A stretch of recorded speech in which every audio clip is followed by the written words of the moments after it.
Now, ladies and gentlemen, introducing the principals first.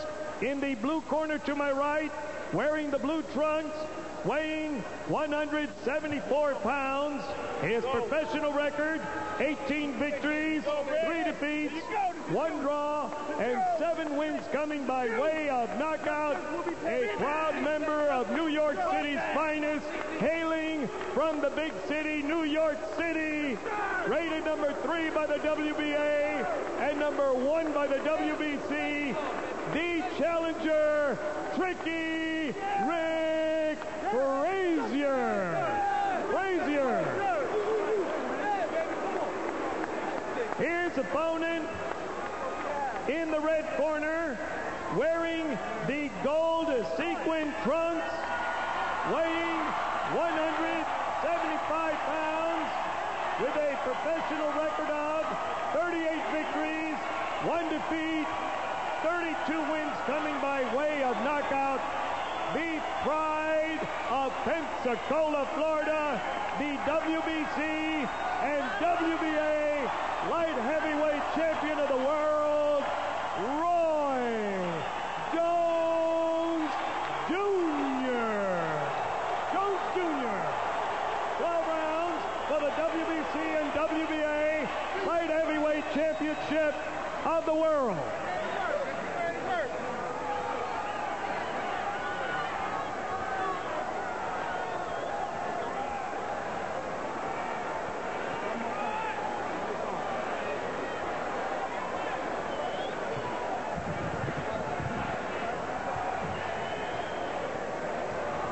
Richard, we spoke in the dressing room.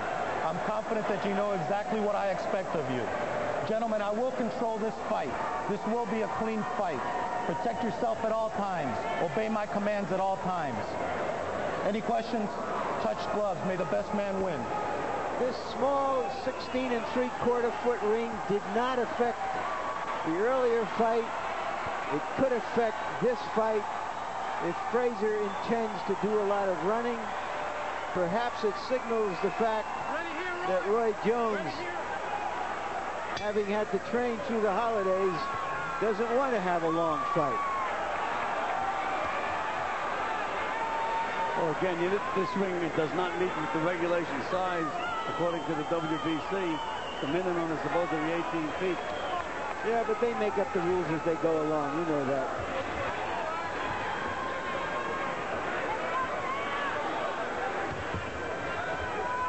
Jones, who sometimes doesn't use the jab very much, tonight starts out using the jab against Frazierr, the southpaw.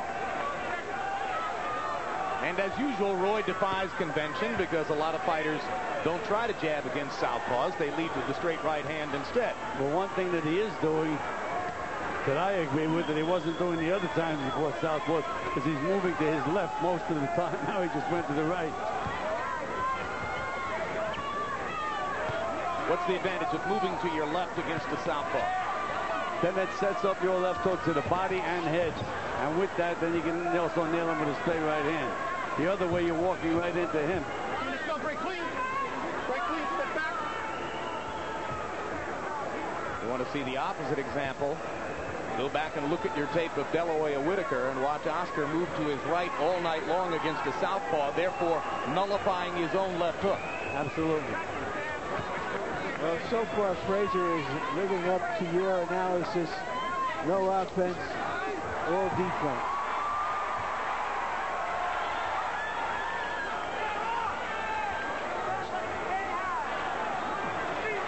When asked yesterday what he would do against Roy Jones, Frazierr basically said, hey, what can you say about Roy Jones? He's super fast, hits very hard, has every conceivable skill. I guess I'll do whatever I can. Frazierr flicking a couple of jabs. Jones, who has been increasingly devastating to the body in the last year, has only sneaked in one effective body punch against Frazierr so far. He has nothing to punch off because Frazierr just does not lead.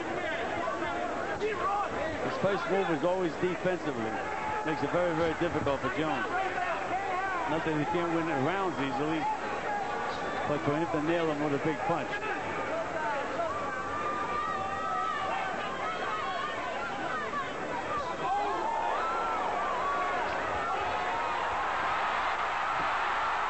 goes Frazier.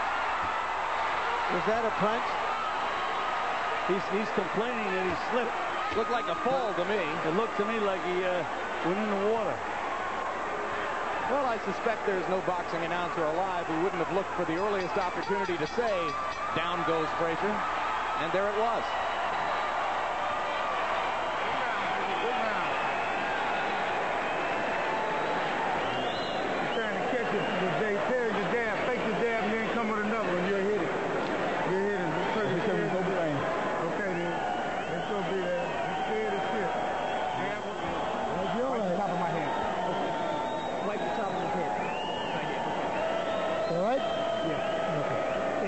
That's all. I know that. Yeah, you warm it up now, baby. All right?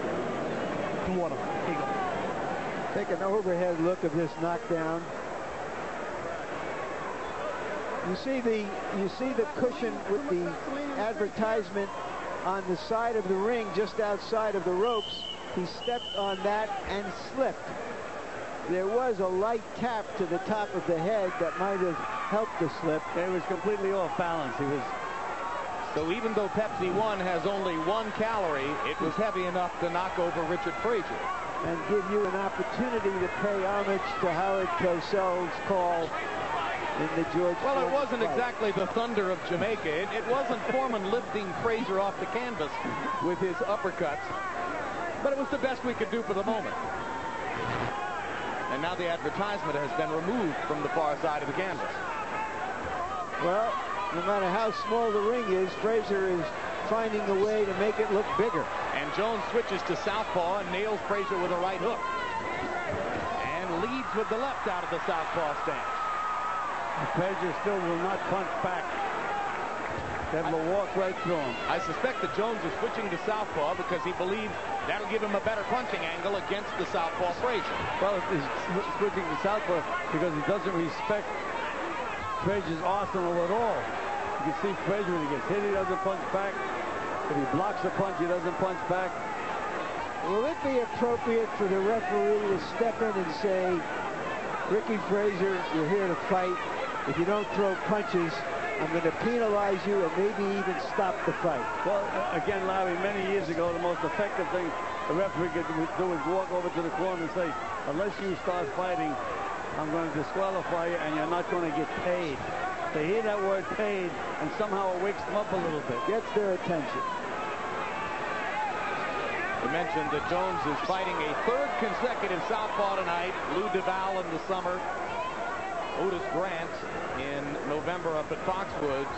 And in both of those fights, he switched to southpaw stances from time to time as well. As he did against Eric Lucas a few years ago in fighting a southpaw who once went the distance in a victory over Frazier. Frazier seems to be patrolling the beat in a dangerous neighborhood. Jones whacking him with a lead left hand out of the southpaw stance. Make him feel more comfortable if somebody put the lights out. Now Jones goes back to his conventional stance. Jones in the conventional stance, holding his left hand below his waist and looking for lead right hand opportunities. There's a landed right.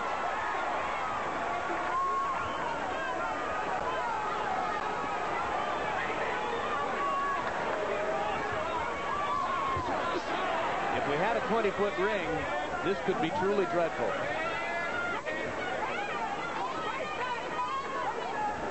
Frazier's agile enough to move away from punches, even in the 16-foot ring, because, again, he doesn't give you anything to punch off.